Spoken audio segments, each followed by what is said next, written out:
ಕನ್ನಡ ಮಾತನಾಡಲ್ಲ, ಕನ್ನಡ ಬರಲ್ಲ ಎಂದು ಉತ್ತರ ಭಾರತದ ಅನೇಕರು ಅನೇಕ ಬಾರಿ ಬೆಂಗಳೂರಿಗೆ ಬಂದ ಸಂದರ್ಭದಲ್ಲಿ ಅಲ್ಲಿನ ಸ್ಥಳೀಯ ಜನತೆಯ ಜೊತೆ ಜಗಳ ಮಾಡ್ತಾರೆ. ಇದೀಗ ಬೆಂಗಳೂರಿನಲ್ಲಿ ಇಂತಹುದೇ ಪ್ರಸಂಗವೊಂದು ನಡೆದಿದ್ದು ಸಾಮಾಜಿಕ ಜಾಲತಾಣದಲ್ಲಿ ಗಮನ ಸೆಳೆದಿದೆ. ನಾನೇಕೆ ಕನ್ನಡ ಮಾತನಾಡಬೇಕು, ಹಿಂದಿಯಲ್ಲಿ ಮಾತನಾಡಿ ಎಂದಿದ್ದ ಯುವತಿಯೊಬ್ಬರನ್ನ ಆಟೋ ಚಾಲಕರೊಬ್ಬರು ತರಾಟೆಗೆ ತೆಗೆದುಕೊಂಡಿರುವಂತಹ ವಿಡಿಯೋ ವೈರಲ್ ಆಗ್ತಾ ಇದೆ. ನಾನೇಕೆ ಹಿಂದಿಯನ್ನ ಮಾತನಾಡಬೇಕು, ಮೊದಲು ನೀವು ಕನ್ನಡ ಮಾತನಾಡಿ ಎಂದು ಯುವತಿಯನ್ನ ಆಟೋದಿಂದ ಇಳಿಸಿ ತರಾಟೆಗೆ ತೆಗೆದುಕೊಂಡಿದ್ದಾರೆ. ಈ ವೇಳೆ ಆ ಯುವತಿ ಓಕೆ ಓಕೆ ಎಂದು ಹೇಳಿ ಅಲ್ಲಿಂದ ನಿರ್ಗಮಿಸಿದ್ದಾರೆ. ವಿಡಿಯೋ ಹಂಚಿಕೊಂಡು ಟ್ವೀಟ್ ಮಾಡಿರುವಂತಹ ಕನ್ನಡ ಪರ ಹೋರಾಟಗಾರ ರೂಪೇಶ್ ರಾಜಣ್ಣ ಆಟೋ ಚಾಲಕನನ್ನ ಶ್ಲಾಘಿಸಿದ್ದಾರೆ.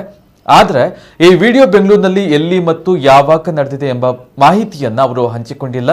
ಇನ್ನು ಈ ವಿಡಿಯೋ ಕಂಡ ಹಲವು ಮಂದಿ ಆಟೋ ಚಾಲಕನ ನಡತೆಯನ್ನ ಸಮರ್ಥಿಸಿಕೊಂಡಿದ್ದಾರೆ.